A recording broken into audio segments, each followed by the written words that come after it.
Ito yung tools na ginagamit ko sa pagtanggal ng brake light ng MUX 2018. Ang gamit ko dito size ng socket ay number 10. Ang MUX natin ay mayroon dalawang lock na bolt size 10. So una nyo tatanggalin yan bago ipasok yung plastic tools para sikwatin yung ibabaw at ilalim dahil meron siyang lock.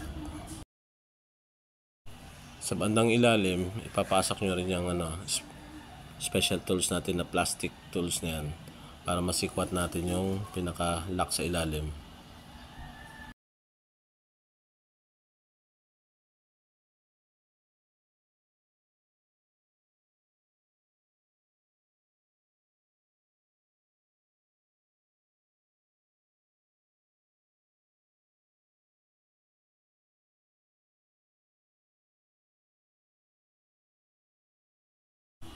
Natanggal na natin ng brake light.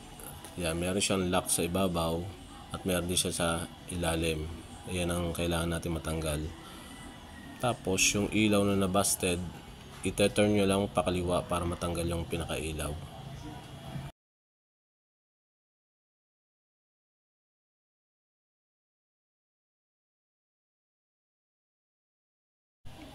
Yan ang plastic tools ko na ginamit sa pagtatanggal ng brake light.